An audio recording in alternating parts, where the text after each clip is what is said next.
Yes, people, how's it going? Welcome back to Lily White Lane. Hope you're doing good, hope you're keeping safe and well, and hope you're having a really good Thursday wherever you are in the world and whatever you are planning to get up to today. On today's show, we are going to be previewing Saturday evening's huge game between Tottenham Hotspur and Liverpool, and I've got to be honest with you guys, I'm buzzing for it. We proved against Arsenal and against Manchester United that we can compete with the top teams in this league. And based on the performance we put in at the Emirates and the way, in my opinion, we schooled Arsenal, I'm really looking forward to this game. I think it's going to be another cracker. I think it's going to be another game where both teams are going at each other. No real defensive football shown in this game. And I think it could be another 2-2 draw, if I'm honest. And look, if anyone, in my opinion, is going to challenge Manchester City this season for the league title, it's going to be Liverpool. I think Klopp is a world-class manager. There's no denying that. The job he's done at Liverpool since joining them is absolutely superb. You know, his CV speaks for itself when it comes to his time at Liverpool. A Champions League, a Premier League, an FA Cup, a Carabao Cup. He's pretty much won it all. A Super Cup. He's pretty much won every competitive trophy you can at that football club. And it goes to show how good of a manager he is, because in the years beforehand, Liverpool weren't doing much in the league. So look, it's going to be a very, very good game. But Ange can hold his own, I think, against Jurgen Klopp tactically. I think we've seen so far this season that tactically Ange is very good. I think we've seen so far this season that Ange can transform a club, the way he's changing the Spurs side around. And yeah, I'm looking forward to this Saturday's game. I think it's going to be two attacking teams going at each other, trying to pass it around, trying to get it forward every single time they're on the ball. And I think it will make yet again for another absolutely wicked game to watch for the neutral, and another nerve-wracking game to watch for Spurs and Liverpool fans. Not as nerve-wracking as the derby, because the derby's always got more nerves and more to it than any other big games, because it's banned to the next day at work, school or college or whatever you're doing. It's, you know, you don't live it down if you lose a derby, especially at home. Arsenal would have not lived it down if they lost against us on the weekend. But look, these big games, they're always good to win, because I'm sure most people know a Liverpool fan somewhere, and it's good to banter them and they'll banter you back if, you know, you don't win the game. So yeah, it is a big game, two big sides going at it. In terms of the lineup, I'd go with the same lineup personally that we played at the Emirates. I think Vicario has to stay in that position as goalkeeper in the first team. I think Lloris isn't in Ange's plans. We can clearly see that, and Forster's not good enough. Vicario's been wicked so far this season, made some brilliant saves, and playing out from the back, he looks really, really good. The more I'm seeing of this guy, the more I'm liking him, to be honest with you guys. Then you're looking at the defenders. Udogie had an edgy first 30 minutes against Arsenal, wasn't the best, but after that he fixed up, looked sharp like Dizzy Rascal, and started playing his football. I think he was fantastic after that. Centre-back partnership, I think it's got to be Mickey van den Ven and Romero. Romero technically was at fault for both of Arsenal's goals, but in my opinion, the deflection was at a very tough height. Yes, it was a little bit rash, but, you know, it's too low to head it, but also too high to, you know, clear it with your foot. So look, and then obviously the second one, a handball, for me wasn't a handball, but yeah, Romero's got to start in this game. I've really liked what I've seen of him so far this season. Mickey van den Ven, what a performance he put in against Arsenal. Their big centre back in that game was Saliba.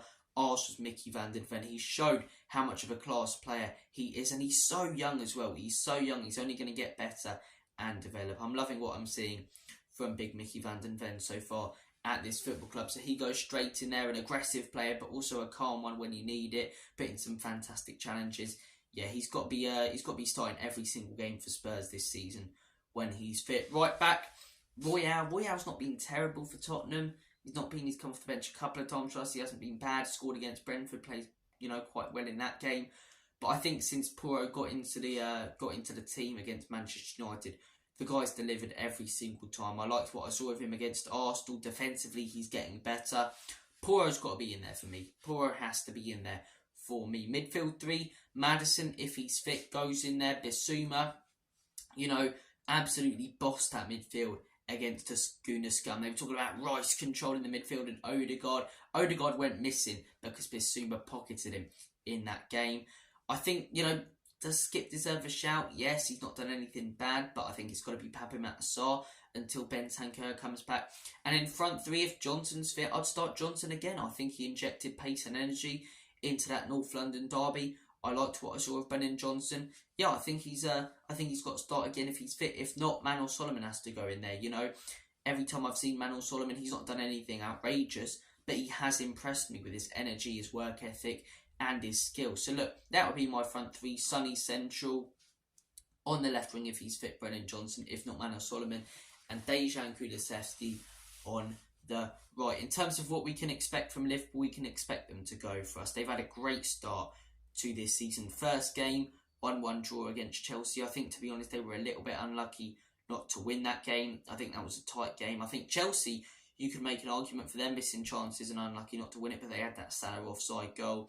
Second game of the season, who did they play? I think it was Bournemouth at home. Schooled Bournemouth at home 3-1, and that Bournemouth game is when they started getting into their groove. Since then, I've been really impressed with Liverpool. They've picked up some big wins, thrashing Villa 3-0, and Villa are a good side, by the way. They beat Chelsea, beat Everton 4-0, beat Burnley 3-1 away. They've picked up some good points so far this season, but they got absolutely dominated and battered like a haddock down the local chip shop by Jurgen Klopp's Liverpool. Even last week, West Ham have had a good start to this season. West Ham are a good team. They've got some good players.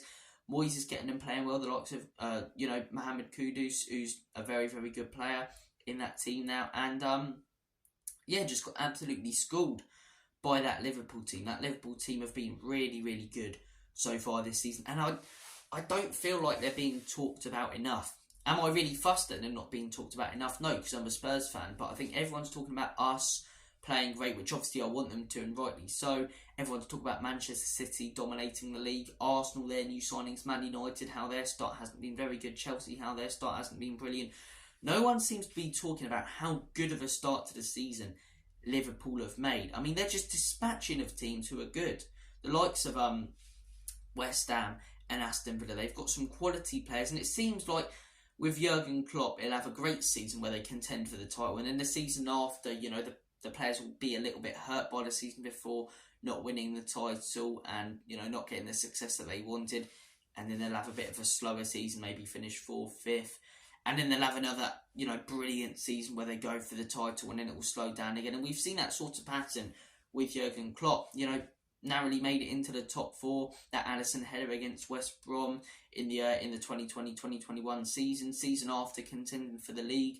Last season, finished 5th, and this season it looks like they're going to contend for the league again. So look, Liverpool are a good side, and Jurgen Klopp will be very happy. He constantly complains about how, we park the bus against Liverpool and we're so hard to play against. And for years I've been saying, with the team that we've had, I don't want to play into their hands. But with the team we've got right now, we saw against Arsenal, we're not going to be playing into teams' hands if we go attacking, because we have quality in that team. We have Maddison, Bissouma, Sonny, quality players, Romero, Mickey van den Ven in that team to contend with the best of them. And that's why I think this game will be another cracker.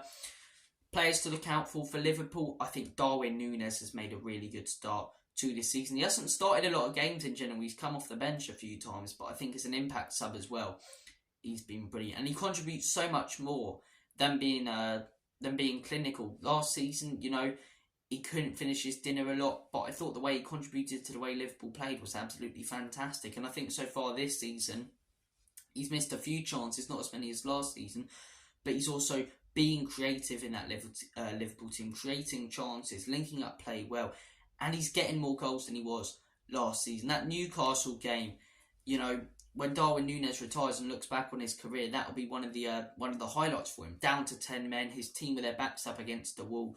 2 big goals for him away from home against a very good Newcastle team to snatch all 3 points. The goal he scored against West Ham, to be fair, was absolutely brilliant. So look, I really rate Núñez. I don't like people constantly slandering him. I think he's a really good player.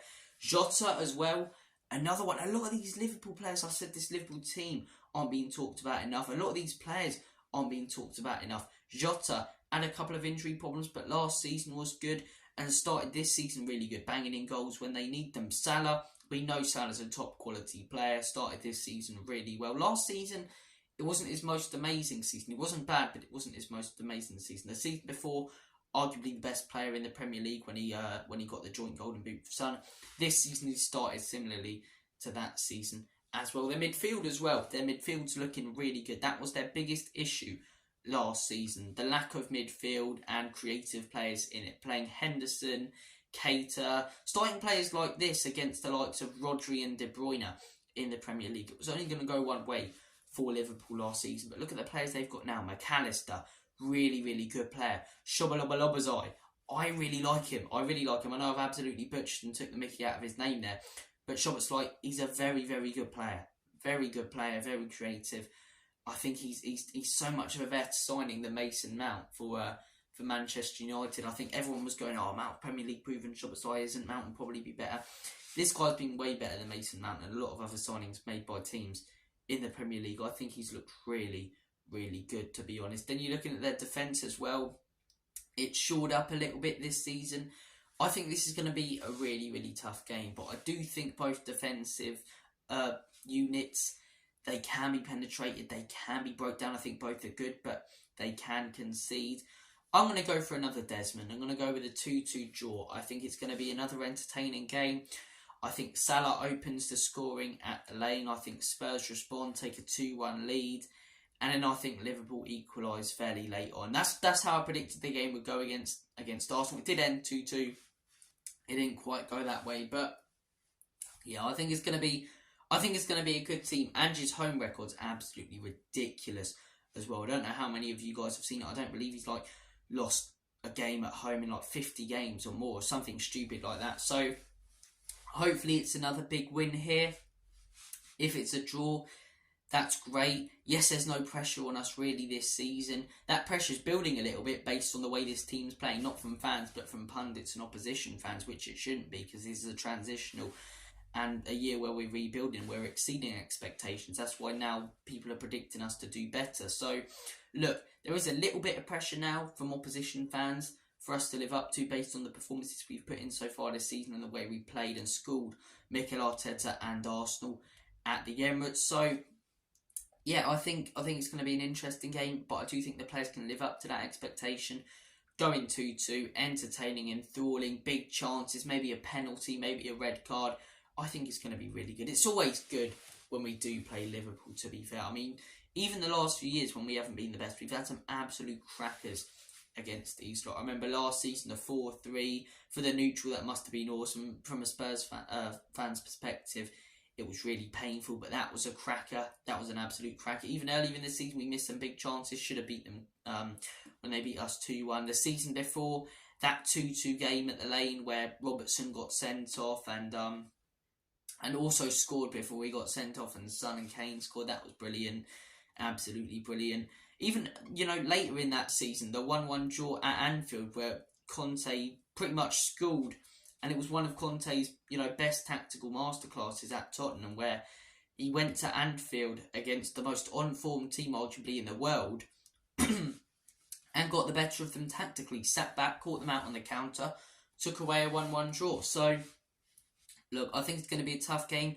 I think Klopp and Liverpool are getting back to their best. I don't think they're this season going to be the same team as they were when they got 100 points or 99 points that season they won the league, or when they narrowly missed out on 90 plus points to Manchester City a few times. But I do think they are going to be, excuse me, a very, very good team this season. I personally don't think anyone's going to get close enough to Manchester City to really challenge them. But I think in terms of who will finish second, whether it's Arsenal or Liverpool, I think Liverpool. And that's not biased. I saw Arsenal last weekend. I've seen them play so far in the Premier League. They've not impressed me this season as much at Liverpool. But look, I'm going to go with the Desmond 2-2. Thank you for watching this video. Take care of yourselves. All the best. And as always, come on you Spurs. In Big Ange we trust. Enoch and Levy out. Let's get a huge 3 points at the Lane.